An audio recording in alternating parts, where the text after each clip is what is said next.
Assalamualaikum warahmatullahi wabarakatuh.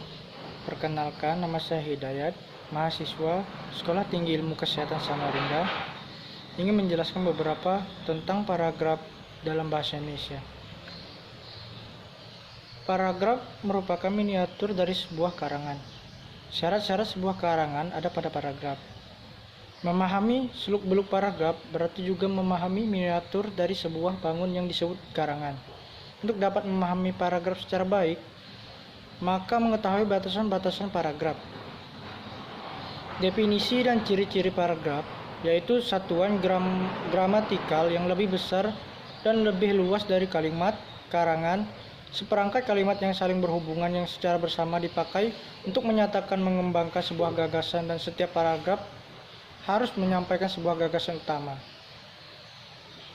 Paragraf mempunyai fungsi mempermudahkan pengertian dan pemahaman dengan memisahkan satu topik atau tema dengan topik atau tema yang lain, karena setiap paragraf hanya boleh mengandung satu unit pikiran atau gagasan utama.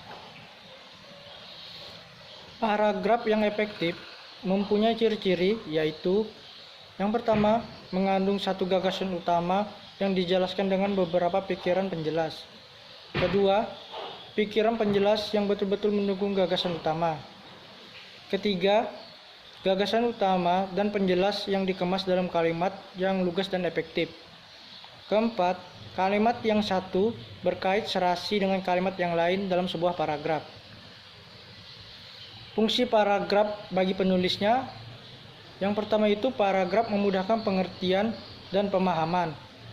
Yang kedua, paragraf merupakan wadah untuk mengungkapkan sebuah ide atau pokok pikiran secara tertulis. Keempat, paragraf harus memisahkan setiap unit pikiran yang berupa ide sehingga tidak terjadi pencampuran di antara unit pikiran penulis. Kelima, penulis tidak cepat lelah.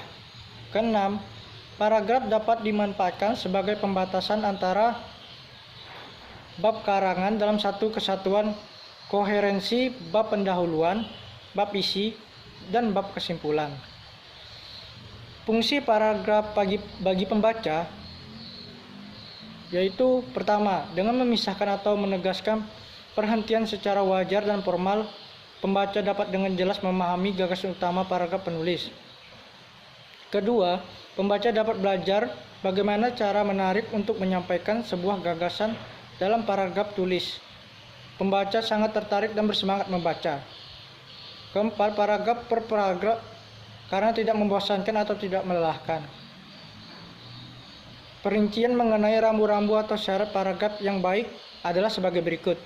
Pertama, kohesi atau kesatuan, yaitu semua kalimat harus mengemukakan satu tema yang jelas. Kedua, koherensi atau kepaduan, yaitu antara kalimat dan paragraf saling terkait. Ketiga, penggunaan metode pengembangan paragraf sebagai penjelas gagasan utama paragraf. Keempat, setiap paragraf harus mempunyai satu gagasan utama yang ditulis dalam kalimat topik. Kelima, penulis paragraf tetap memperhatikan kaidah satuan bahasa yang lain, seperti ejaan tanda baca, kalimat, diksi, dan bentukan kata. Keenam, dalam penulisan karangan ilmiah, penulisan paragraf harus memperhatikan hal-hal teknis penulis, seperti kutipan, sumber rujukan, tata letak grafik, kurva, gambar. Dan yang ketujuh, penulisan pun memperhatikan jenis-jenis paragraf pada posisi bagian karangan pendahuluan, isi, dan simpulan.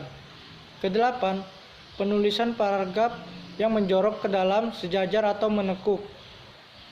Kesembilan, penulis juga memperhatikan jumlah kata atau jumlah kalimat dalam sebuah paragraf, yaitu jumlah kosakata paragraf antara 30 sampai 100 kata dan jumlah kalimat minimal 3 kalimat.